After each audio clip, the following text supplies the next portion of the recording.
My parents invited me to an elegant family dinner with all my relatives. Then my dad rose and declared to the room, "We've chosen to cut you from the inheritance. You never deserved it." Everyone laughed and nodded along. I smiled, took a drink, and slipped out quietly. 2 days later, total family chaos. You know, there are moments in life that just stop you cold. For me, it was the sound of my father's voice, ringing across a lavish dining room, telling me, "We've decided to cut you out of the inheritance. You've never deserved it." Can you even imagine? My entire family, sitting there, watching, as my world imploded, but what they didn't know was that their smug satisfaction was about to crumble into a million pieces. Every face at that long, elegant table turned towards me, their expressions ranging from pity to outright triumph. Around us, my whole family was there, aunts, uncles, cousins, even my grandmother. We were in one of those fancy restaurants where you need reservations months in advance, where the waiters wear white gloves and the menu has no prices. No expense spared for my public execution. "Did you hear me, Tara?" My father stood at the head of the table, his face flushed with wine and something far darker, triumph. "You're out. Completely out." My mother sat beside him, dabbing at her mouth with a linen napkin, trying to hide a smirk that failed spectacularly. My younger brother, Kevin, just lounged in his chair, a sneer on his face that made my stomach twist. And Paige, my sister, wouldn't even look at me, but I could see her shoulders shaking with suppressed laughter. "That's what happens when you turn your back on family." My Aunt Carol chimed in, her voice dripping with the fakest sympathy you can imagine. "We all saw it coming." "Absolutely," Uncle Gerald added, actually raising his wine glass in a toast to family loyalty. The table erupted. Glasses clinked. People laughed. My cousin Bethany actually clapped. I just set my fork down. Carefully. My hands were steady, even with the pure, molten rage building in my chest. 29 years of memories flashed through my mind, every birthday where Kevin got the bigger present, every Christmas where Paige got the better gifts. Every family dinner where my accomplishments were brushed aside, while my siblings were praised for the smallest things. But this was different. This was a whole new level of cruelty. My father had called me 3 days earlier. His voice, for the first time in months, was warm, inviting. "We're having a family dinner on Saturday. Very important. Everyone will be there. We'd really like you to come, Tara. It's been too long." I should have known better. I should have heard the trap in those words, felt the cold steel of it closing around me. But some stupid, hopeful part of me, buried deep, thought maybe, just maybe, they finally wanted to make things right. Instead, they wanted an audience for my humiliation. I looked around the table, every single face. My grandmother, who used to sneak me cookies when I was little, wouldn't meet my eyes. My cousin Jeffrey, who I'd helped through college by tutoring him every weekend for 2 years, stared at his plate. Even my Uncle Thomas, who always said I was his favorite niece, raised his glass along with everyone else. "Nothing to say, Tara?" my mother asked, her voice saccharine sweet. "No tears? No begging?" I picked up my wine glass. A very expensive Bordeaux, my father had insisted on ordering for everyone. I took a slow sip, letting the silence stretch, thick and uncomfortable. Then I smiled. "Congratulations," I said softly, setting the glass down. "I hope it was worth it." I stood up, smoothed my dress, picked up my purse. The table had gone quiet again, but this time, it was confusion. They had expected tears, maybe shouting. Definitely some kind of scene that would give them more to laugh about later. "Wait, that's it," Kevin called out as I turned toward the door. "You're just leaving?" I paused, looked back over my shoulder. My father's triumphant face had gone uncertain. My mother's smile had faltered. "What else would you like me to do?" I asked, my voice pleasant, almost curious. "You've made your decision. I accept it." "But Paige," she started, but I was already walking away. As I stepped out of the private dining room and into the main restaurant, I heard the confused murmuring start behind me. They didn't understand. They had spent weeks planning this moment, imagining my breakdown, savoring the thought of my pain. My calm departure had stolen their satisfaction. Good. Let them wonder. I handed my valet ticket to the attendant, breathing in the cool Birmingham evening air. The restaurant was beautiful, peaceful, a strange contrast to the ugliness I'd just left behind. My phone buzzed in my purse. Kevin.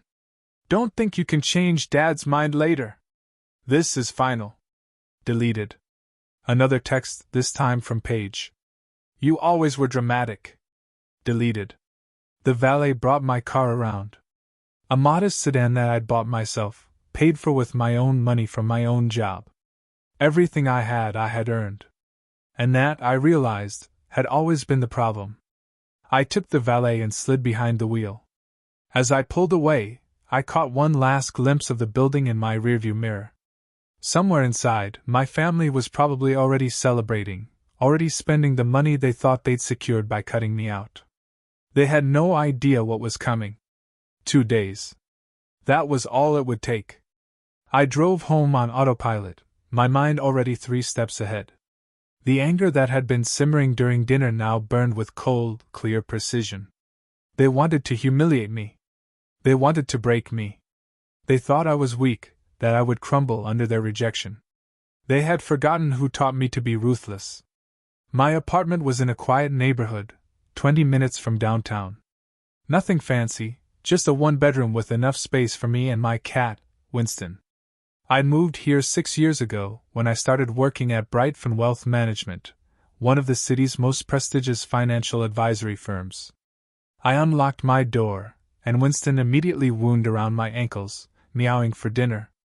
I fed him, poured myself a real glass of wine, not the overpriced show-off bottle my father had ordered, and sat down at my kitchen table with my laptop. The truth was, I had been expecting something like this for months. My parents had been dropping hints, making comments about family values, and loyalty, and knowing your place. Kevin had been insufferable lately, constantly talking about his future, his plans, what he would do when the time came. Paige had started treating me like I was already a stranger. But still, I hoped. I hoped that despite everything, despite the years of being overlooked and undervalued, they would see me as something more than a disappointment. That hope died tonight. I opened my laptop and pulled up a folder I'd created 3 months ago. I called it insurance, though that felt too generous. It was more like evidence. Proof. A detailed record of every financial transaction my parents had made in the last 5 years. See, my father thought I was just a mediocre financial analyst at a medium-sized firm. He thought my job was boring, my salary modest, my career unremarkable. He loved to compare me to Kevin, who worked in tech, whatever that meant. As far as I could tell, he mostly played video games and called it user experience research. He loved to praise Paige for her entrepreneurial spirit, even though her online boutique had been hemorrhaging money for 3 years straight. What my father didn't know: I wasn't just any financial analyst. I was a forensic accountant, specializing in asset recovery and fraud detection. My medium-sized firm handled some of the largest fraud cases in the Southeast. And I was very, very good at my job. 3 months ago, my mother had asked me for help with something she called a minor tax question. She'd handed me a folder full of documents, trusting that I would do what she asked and nothing more. What she didn't expect was that I would recognize the patterns immediately. The shell companies, the offshore accounts, the creative bookkeeping that pushed right up against the edge of legality, and sometimes casually crossed it. I had spent the next 2 months quietly gathering information. Not because I planned to use it, but because I believed in being prepared.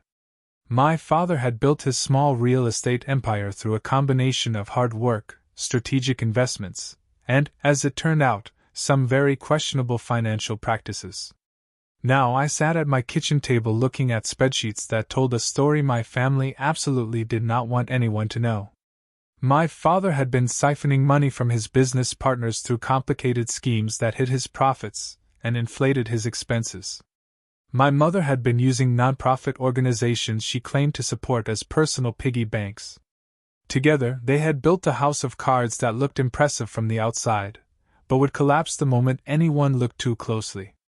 And I was going to make sure someone looked very closely indeed. My phone rang. I glanced at the screen and saw my grandmother's name. For a moment, I hesitated. She had been at that dinner. She had sat there and said nothing while they stripped away my inheritance, my dignity, my place in the family. But she was calling now. I answered. "Hello, Grandma." "Tara, honey." Her voice was thin, tired. "I wanted to apologize for tonight. That was cruel of your father. I should have spoken up, but you didn't," I finished. Silence. Then, "No, I didn't. I'm sorry." I closed my eyes. Part of me wanted to forgive her. Wanted to believe she was different from the rest of them. But I had learned tonight that wanting something and getting it were very different things. "Why did they do it?" I asked. "Why now? What did I do that was so terrible?" My grandmother sighed. "It wasn't about what you did, sweetheart. It was about what you didn't do. You didn't need them. You didn't come begging for money or help or approval. You built your own life. And that scared them. Your father likes to be needed. He likes to be important. You made him feel irrelevant, so he cut me out of the inheritance. The inheritance that was never really yours to lose," she said softly. "Tara, there's something you should know. Your father has been having financial troubles for the past year. Big troubles. The inheritance you think exists? Most of it is already gone. Tonight was theater. He wanted to hurt you before you found out there was nothing left to inherit anyway." My hand tightened on the phone. "Are you sure? I'm old, not stupid. I know what I see." After we hung up, I sat in the dark kitchen, processing this new information. My father was broke. The great inheritance he had dangled over our heads our entire lives was a fiction, and he had gathered the whole family together to humiliate me before the truth came out. I smiled in the darkness. This was going to be even better than I thought. Sunday morning dawned clear and bright, mocking the darkness of my mood. I'd spent most of the night reviewing files, making notes, planning my next moves. Winston had given up trying to lure me to bed around 2 a.m. and simply curled up on a stack of papers beside my laptop. Now, sitting at my favorite coffee shop with a triple-shot latte, I was ready. I pulled out my phone and composed a message to someone I had worked with on a major fraud case 6 months ago. Timothy was an investigative journalist for the Birmingham Tribune who specialized in financial crimes and corruption. We'd developed a good working relationship. I provided the technical expertise. He wrote the stories that brought attention to the fraud. "Hey, Timothy," I typed. "Remember when you said you owed me a favor? I might have a story for you. Interested?" His response came back in less than a minute. "Always. What are we talking about? Local real estate developer, possible fraud, embezzlement, tax evasion. Multiple victims. Want to meet? When and where?" We arranged to meet Tuesday morning at his office. That gave me one more day to organize everything, to make sure my case was airtight. I couldn't afford any mistakes. This had to be perfect. I spent the rest of Sunday digging deeper into my father's financial records. The more I looked, the worse it got. He had borrowed money from business partners and never paid it back. He had taken out loans using properties he didn't fully own as collateral. He had created fake companies to hide income and inflate expenses. Every transaction left a paper trail. And every trail led back to my father. My mother was complicit, of course. She had signed documents, opened accounts, moved money around. They had built this empire of deception together, and they would fall together, too. Monday morning, I went to work as usual. My boss, Patricia, noticed I was more focused than usual. "Big case?" she asked, stopping by my desk with her own coffee. "Personal project," I said. "But yes, big." She studied me for a moment. Patricia was in her 50s, sharp as a tack, and could read people better than anyone I knew. Does this personal project involve the family dinner you mentioned Friday? I had told her I was dreading a family event. I hadn't told her why. It might, I admitted. She nodded slowly. If you need anything, resources, time, advice, you let me know. Family can be complicated. Family can be toxic, I corrected. But thank you, I will. I worked through lunch, barely noticing the hours passing.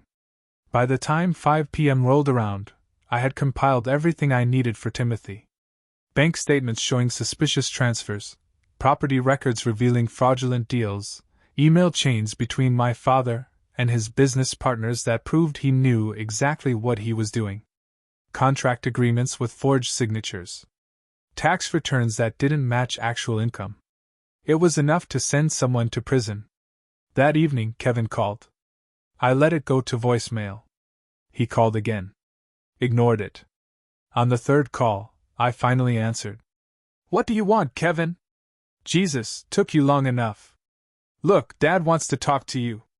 I have nothing to say to Dad. Come on, Tara. Don't be dramatic. He's willing to reconsider if you apologize. I actually laughed. Apologize for what? For embarrassing the family on Saturday. For leaving like that. For making a scene. I didn't make a scene. I left quietly. Exactly. You left. You embarrassed Dad in front of everyone. He spent a lot of money on that dinner. He spent a lot of money to humiliate me. I corrected. But I appreciate the call. Tell Dad I said no thanks on the reconsideration. You're making a mistake. Kevin warned. You don't want to be on the wrong side of this family. I'm pretty sure I'm on the only right side. I said and hung up. 10 minutes later, Paige texted. Kevin said you were rude to him. Why do you have to make everything so difficult? I didn't respond. Another text from my mother. Your father is very disappointed. You always were ungrateful. Delete. Uncle Gerald, your parents only wanted what's best for the family. I hope you'll reconsider your attitude. Delete. Aunt Carol, such a shame to see you throw away your family like this. Pride comes before a fall, Tara. I stared at that last message for a long moment. Pride comes before a fall. She had no idea how right she was. Just wrong about who would be falling. Tuesday morning, I met Timothy at his office downtown. The Tribune's building was an old converted warehouse with exposed brick and industrial windows.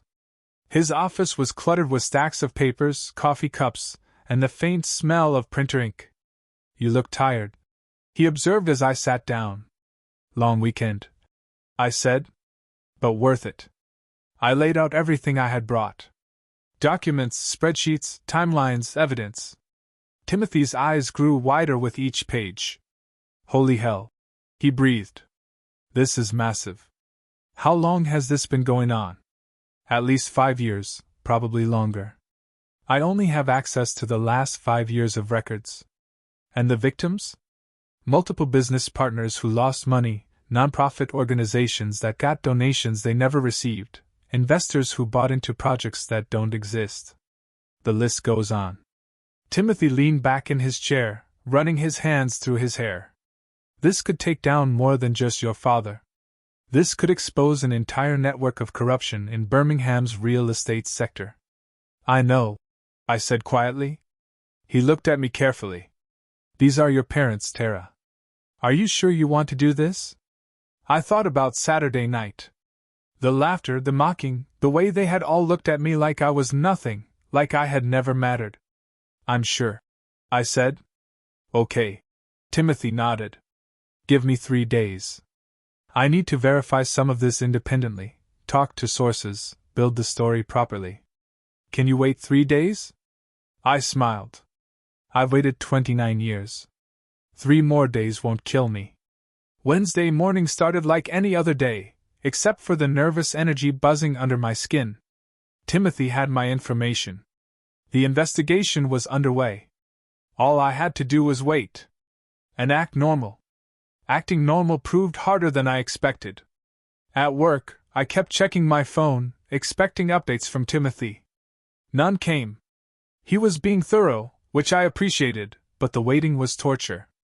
Every hour felt like a week. Around 10 a.m., my desk phone rang. Internal call. I picked up. Tara, could you come to my office? Patricia's voice was serious. We need to talk. My stomach dropped. Had someone found out what I was doing? Had my family somehow gotten wind of my plans? I walked to Patricia's office, my mind racing through possibilities. She was sitting behind her desk, her expression unreadable. Close the door and sit down, she said. I did. She folded her hands on her desk. I had an interesting conversation this morning with a potential client. He called asking about you specifically. Wanted to know if you were available for a private consultation on some financial matters. Who was it? He didn't give his real name, but the number traced back to your father's business. Ice ran through my veins. He's checking up on me. That would be my guess. He asked about your qualifications, your specialty, your recent cases. I told him you were one of our best forensic accountants, and that if he wanted to hire you, he'd need to go through proper channels and fill out our intake paperwork. What did he say? He hung up. Patricia leaned back in her chair. Tara, whatever you're planning, be careful. If your father is sniffing around, he might suspect something. He doesn't suspect anything, I said more confidently than I felt. He thinks I'm weak and insignificant. He's probably just curious about what I actually do for a living. Maybe. Patricia didn't sound convinced. But paranoid men do dangerous things. Watch your back. I returned to my desk, my earlier confidence shaken. My father was making moves. Why? What had triggered his suspicion? My phone buzzed. A text from Kevin. Dad wants to have lunch with you. Just you two. He says it's important. I stared at the message. This was a trap. It had to be. My father didn't do private lunches. He didn't do one-on-one conversations unless he wanted something. I texted back. Busy all week. Maybe next month. Kevin's response was immediate. He says it can't wait. Tomorrow at noon, the Summit Club. You'll be waiting. The Summit Club was my father's favorite restaurant. The place where he conducted business and impressed clients. It was expensive, exclusive, and exactly the kind of place where he felt powerful. I didn't respond. Another text from Kevin. He's trying to make things right, Tara. Don't be stubborn. Then one from my mother. Your father is extending an olive branch. The least you could do is show up. And Paige. Seriously? You can't even have lunch with Dad? You're so petty. They were coordinating. Pushing. Trying to force me into a corner. I called Timothy. Hey. He answered. I was just about to call you. We have a problem. My heart sank. What kind of problem? Someone contacted my editor this morning. Anonymous tip that I was working on a story based on falsified documents provided by a disgruntled family member. My editor wants to see all my sources before we run anything. They know. I whispered. My family knows I'm coming after them. We don't know that for sure, Timothy said. Could be coincidence. My father called my office this morning pretending to be a client. Now he wants to meet me for lunch tomorrow. And you get an anonymous tip warning you off. That's not coincidence. Timothy was quiet for a moment. Okay. So, what do you want to do? We can still run the story, but it'll take longer to verify everything if my editor is being cautious. How much longer? Maybe a week? 2 at most. I don't have 2 weeks, I said. They're circling. Whatever they're planning it now. Then we need to be smarter, Timothy said. Go to the lunch. See what he wants. Maybe he'll give us something we can use. Or maybe he'll try to intimidate me into backing off. Can he? I thought about Saturday night. The humiliation. The laughter. My entire family turning on me like I was nothing. No, I said. He can't. That evening, I did something I rarely did. I called my grandmother. She answered on the third ring. Tara, sweetheart, I was hoping you'd call. Grandma, has Dad said anything about me lately? Anything unusual? She hesitated. He's been asking questions about your job, your finances. Whether you have any connections in the media. Why? He suspects something. Suspects what? I couldn't tell her the truth. Not yet. Just that I'm not as broken as he hoped I'd be. Tara, what are you doing? What I should have done years ago. I said, standing up for myself. Be careful. She warned. Your father doesn't like being challenged. He gets mean when he feels cornered. I know. I learned from the best. After we hung up, I sat in my apartment, thinking. My father was making moves. He was suspicious, but he didn't know exactly what I was planning, or he would have done more than request a lunch meeting. He was fishing. Trying to figure out what I knew. The smart thing would be to wait. Let Timothy finish his investigation. Build the case properly. Be patient. But patience had never been my strong suit. I texted Kevin back. Fine. Noon tomorrow at the Summit Club. Tell Dad I'll be there. His response was triumphant.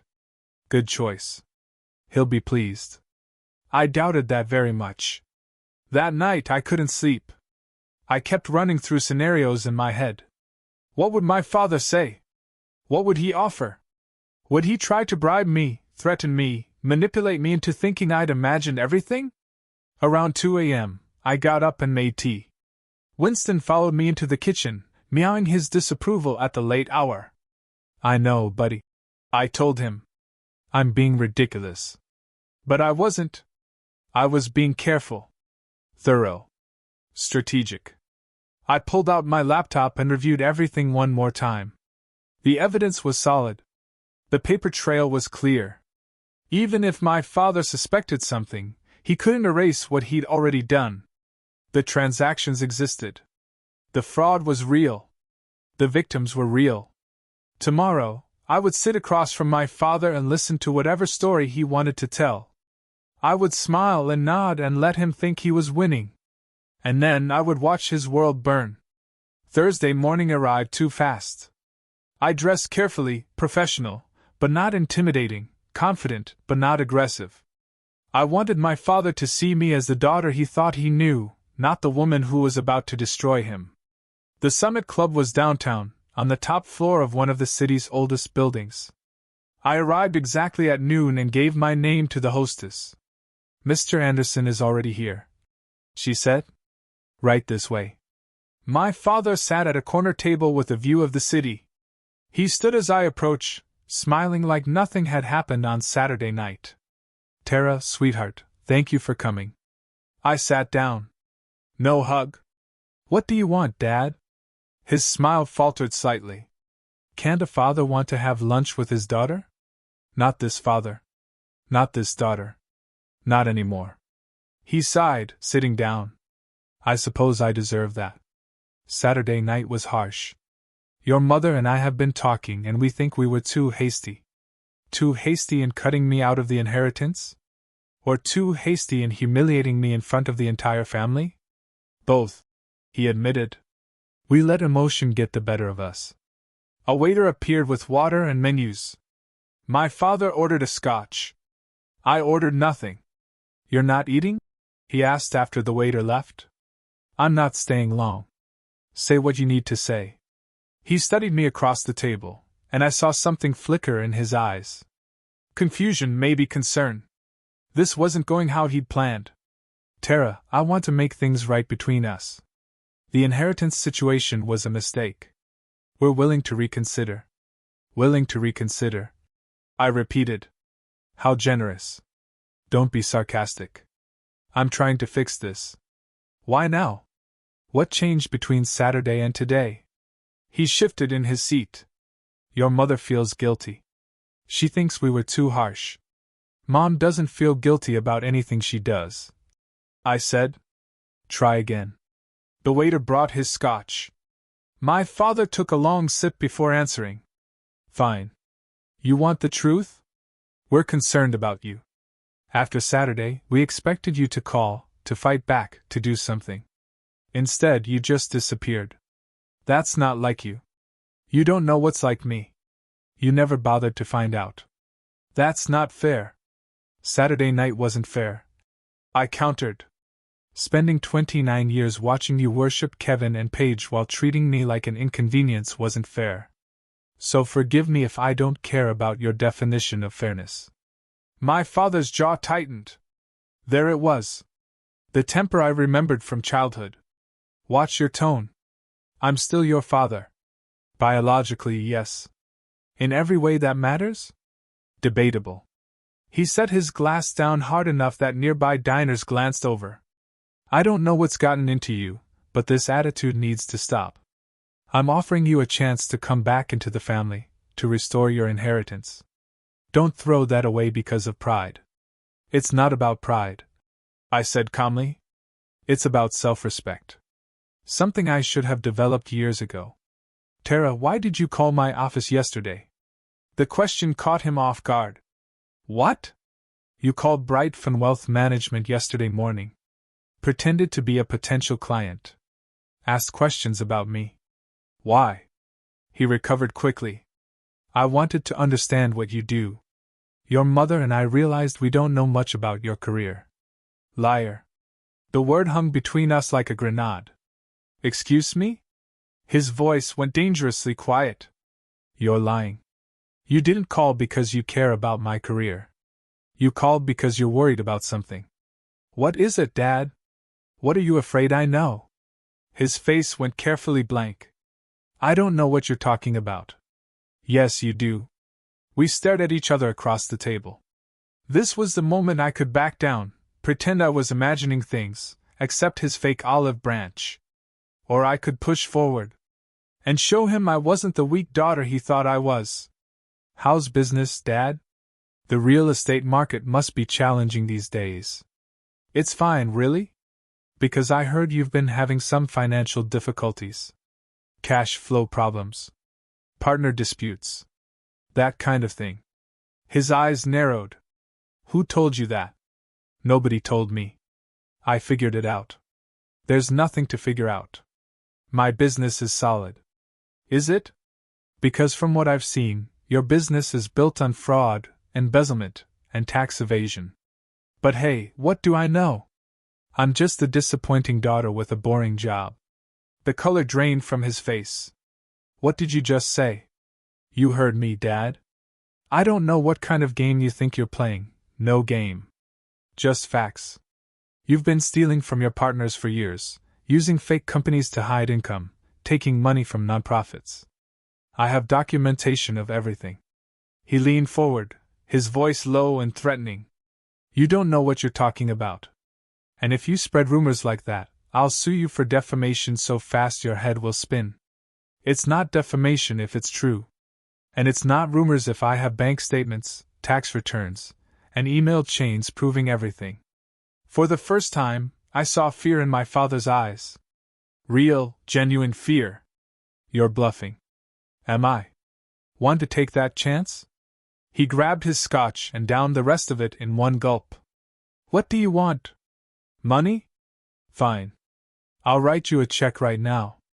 Name your price. I don't want your money. Then what?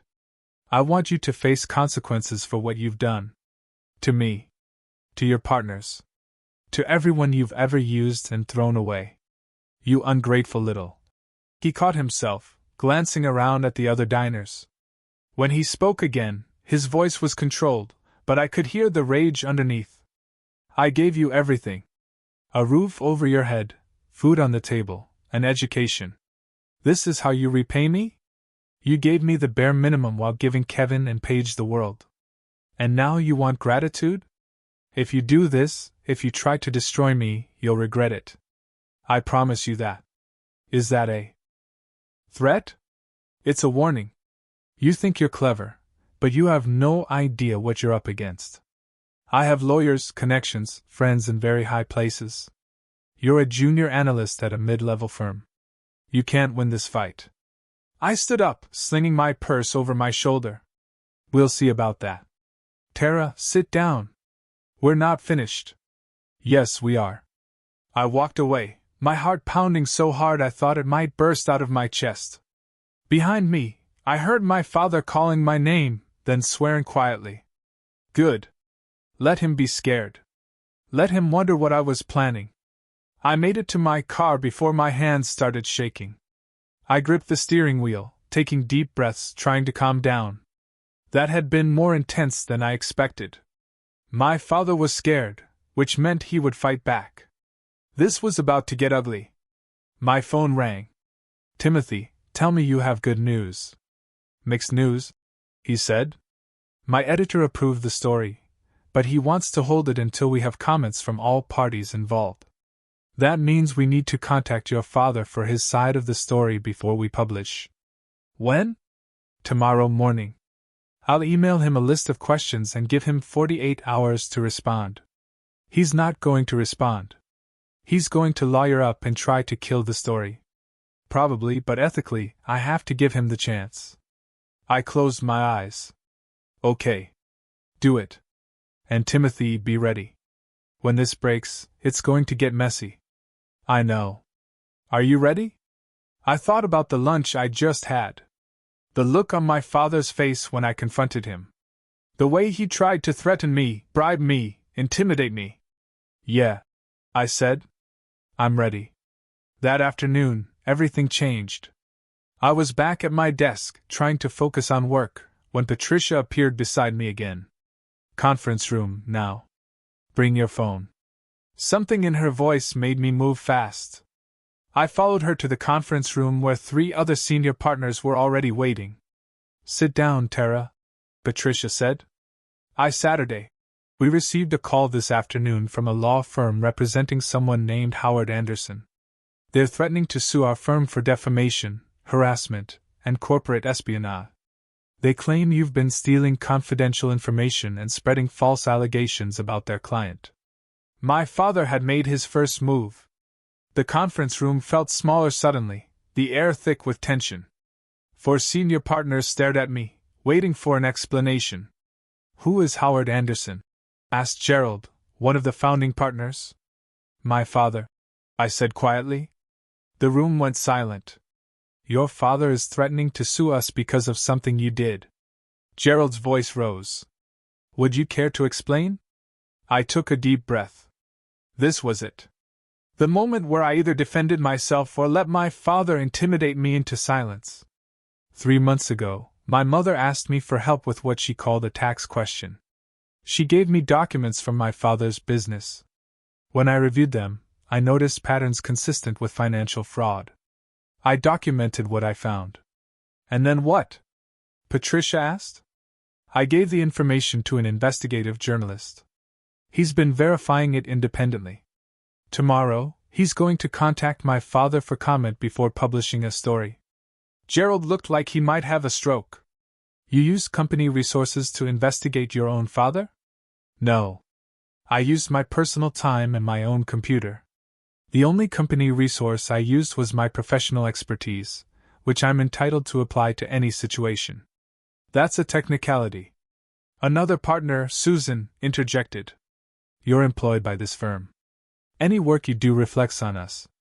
The work I did uncovered legitimate fraud that victimizes multiple people and organizations. Isn't that exactly what we do here? Not when it involves our employees' family members. Gerald slammed his hand on the table. Do you have any idea what kind of liability you've exposed us to? Patricia held up a hand. Let's all calm down. Tara, did you steal any documents? No. Everything I have was either given to me directly by my mother or as publicly available information. Did you misrepresent yourself or the firm in any way during this investigation? No. Did you use company time, equipment, or resources? No. Patricia looked at Gerald. Then technically, she hasn't violated any policies. That doesn't matter. Gerald stood up, pacing. Her father's lawyers are going to drag us through court regardless. This is a disaster. My phone buzzed. A text from Kevin. Dad's lawyer is going after your job. Hope you're happy. Another from Paige. You're destroying the family. I hope it was worth it. Then my mother. How could you do this to us after everything we've given you? I turned my phone face down on the table. There's something you all should know, I said. My father doesn't have a case. He's bluffing. This is intimidation, pure and simple. He's hoping that by threatening the firm, you'll force me to back down. And will you? Susan asked. Back down? I met her eyes. No, then you're suspended, Gerald announced. Effective immediately. Until this situation is resolved, you're not to come into the office or have any contact with clients. You can't suspend me for something I did on my personal time. We can, and we are, for the protection of the firm. I looked at Patricia. She gave me the slightest shake of her head. Don't fight this right now. I stood up. Fine. I'll be at home if you need me. I walked out of the conference room with my head high, but inside I was shaking. My father had moved faster than I expected. He was going after my job, my reputation, my credibility. He wanted to destroy me before I could destroy him. But he had made a mistake. By showing his hand this early, by threatening my firm, he had proven that he was scared. And scared people make mistakes. I drove home in a daze. This was escalating faster than I had planned. The story wasn't even published yet, and already my father was launching attacks. What would he do when the article actually came out? My phone rang. Timothy, tell me you have good news. Mixed news, he said.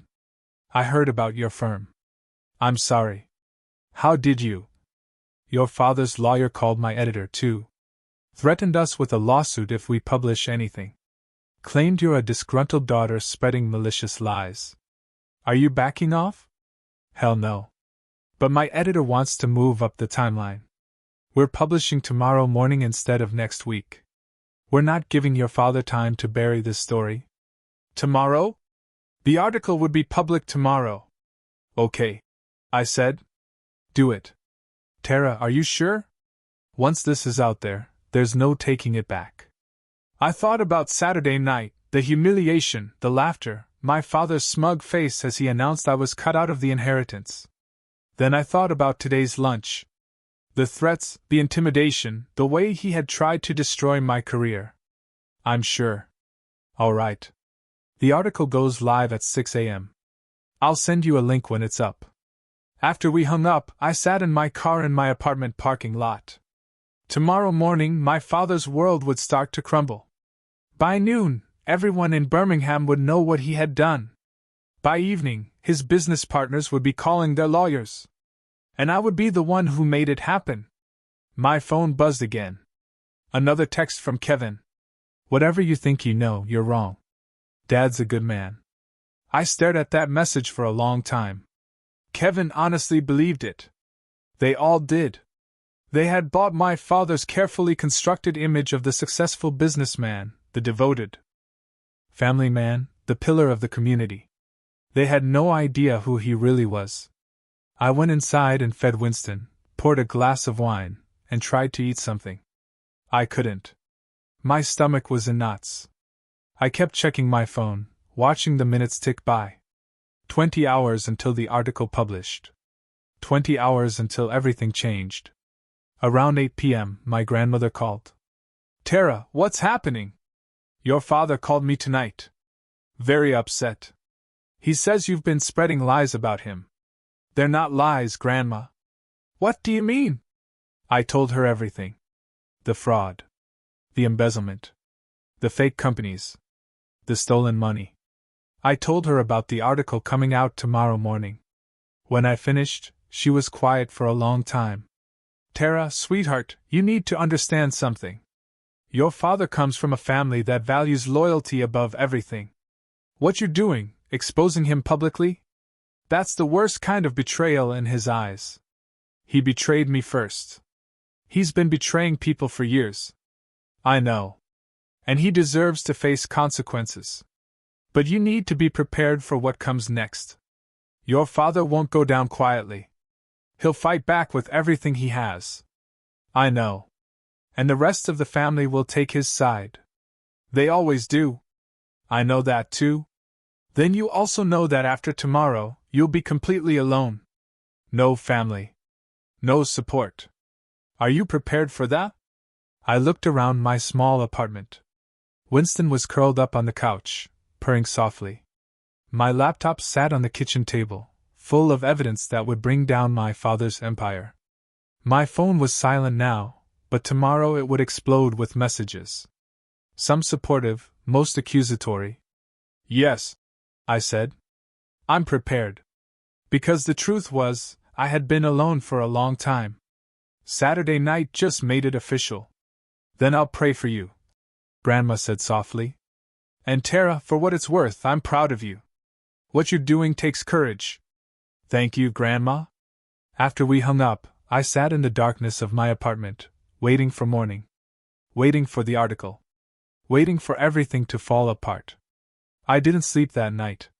Just watched the hours pass, my laptop open, refreshing Timothy's website every few minutes, even though I knew the article wouldn't post until 6 a.m. At 5:45, I made coffee. At 5:50, I opened my email. At 5:55, I started refreshing the Tribune's website every 30 seconds.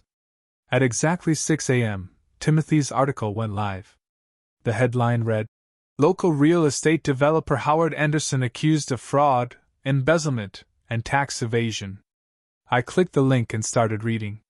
Timothy had done his job well. Every allegation was carefully documented. Every claim backed by evidence. He had interviewed several of my father's former business partners who confirmed the fraud. He had obtained independent verification of the fake companies and hidden accounts. It was perfect. Damning. Undeniable. My phone started ringing immediately. I turned it off. This was it. The point of no return. By 7 a.m., my phone had accumulated 43 missed calls and over 100 text messages.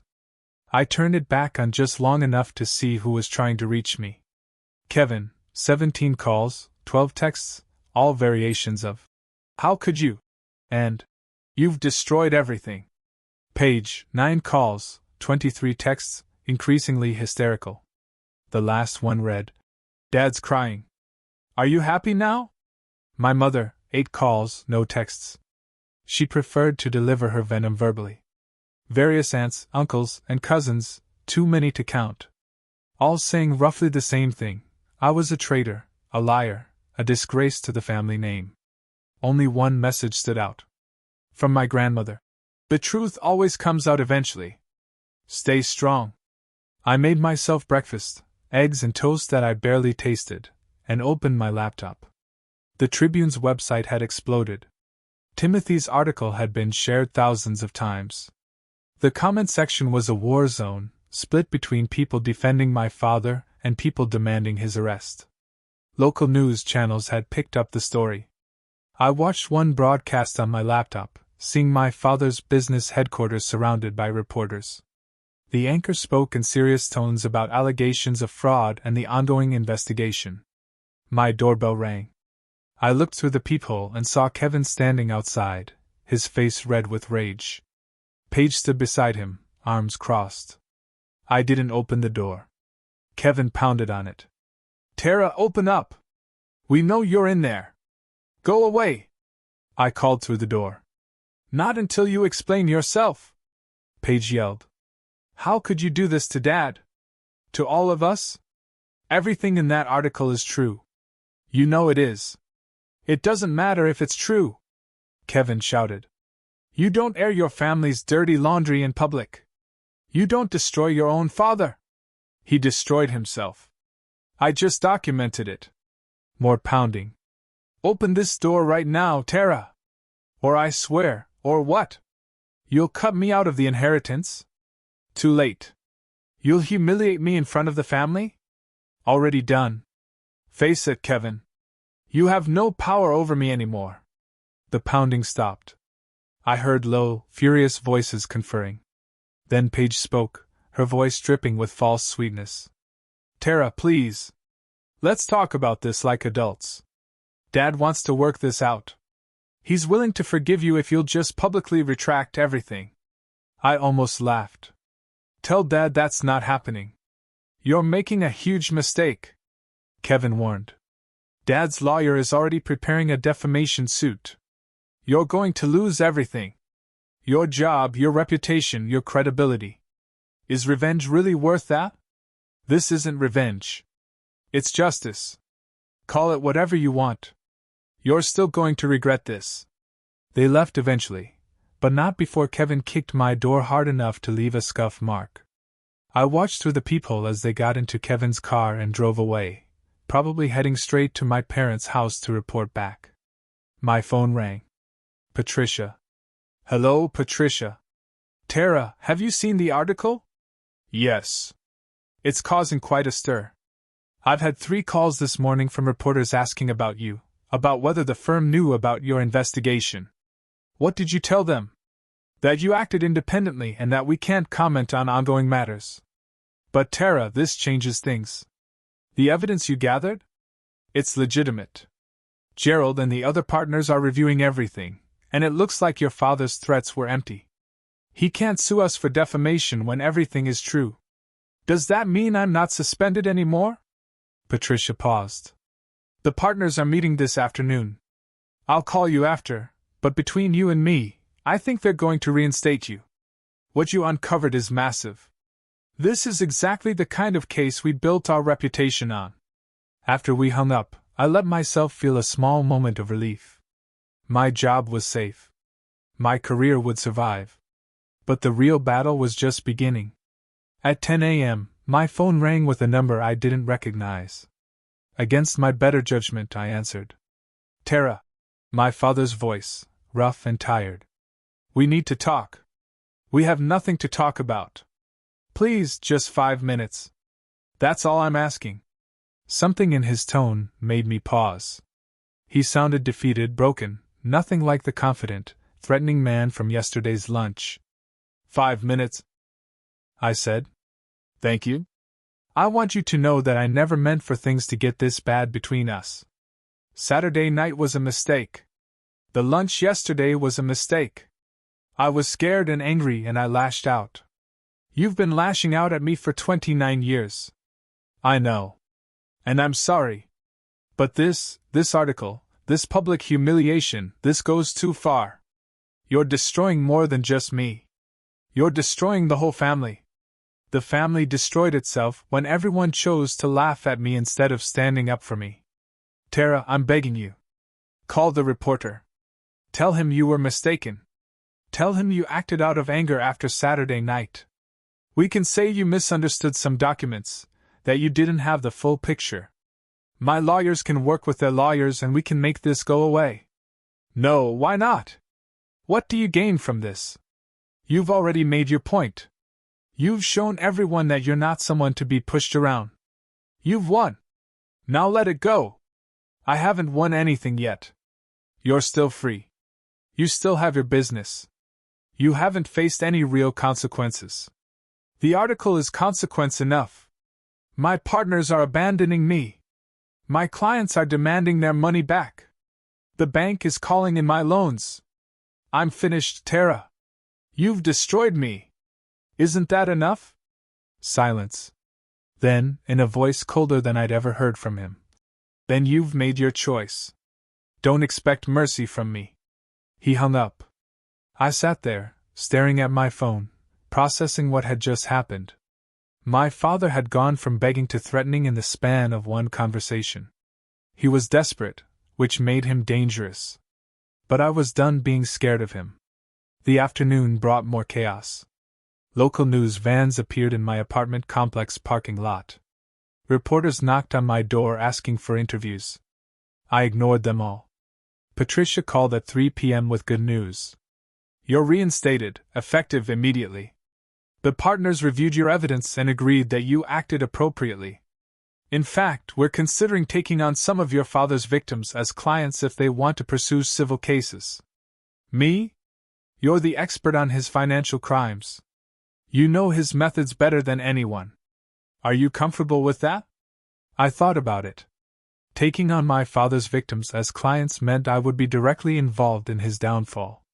It meant more confrontations, more stress, more family drama. Yes, I said. I'm comfortable with it. The first client was a man named Thomas who had invested $200,000 in one of my father's fake real estate developments. The second was a woman named Jennifer, whose nonprofit had lost $50,000 in promised donations that never materialized. The third was a couple, Robert and Claire, who had been business partners with my father for 10 years before discovering he had been siphoning money from their joint ventures. I met with each of them, documented their cases, and began building lawsuits.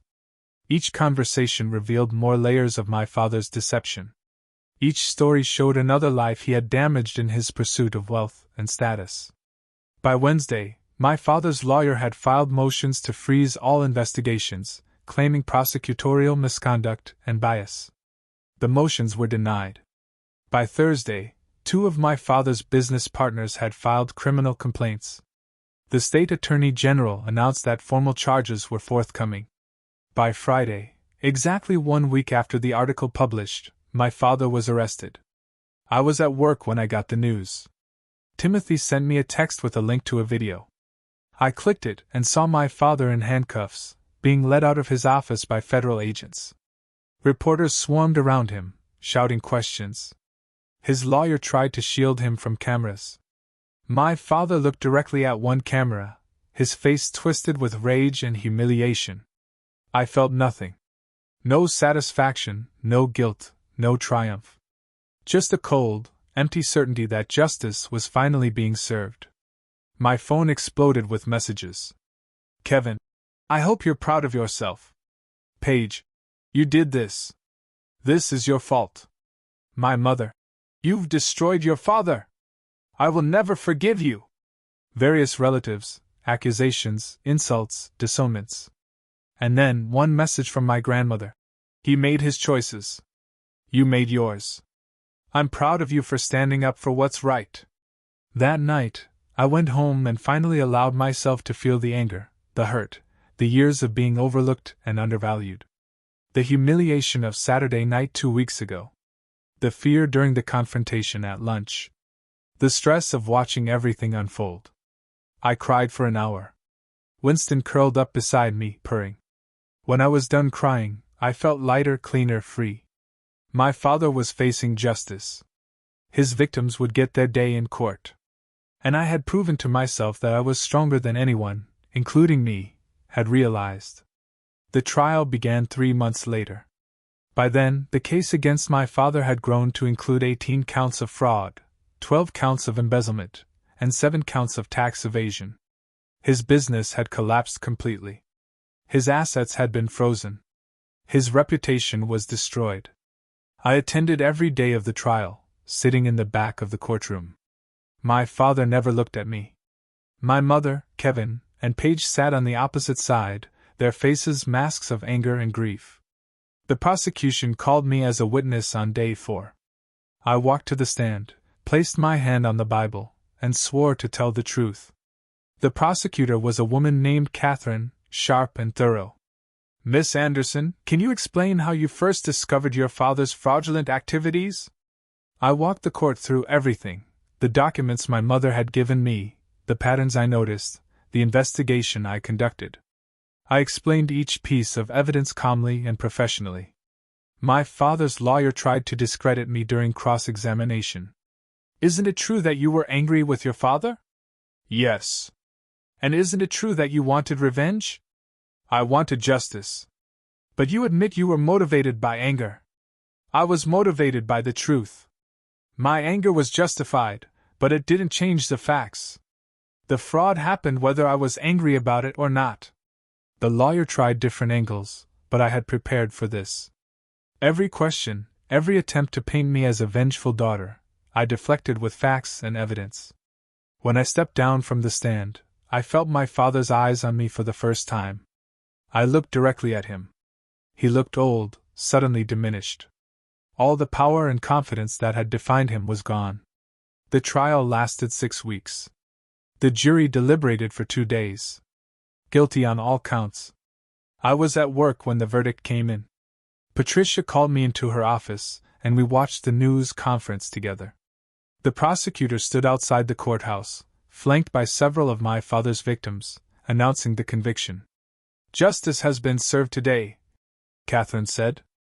"Howard Anderson used his position and reputation to defraud dozens of people over many years.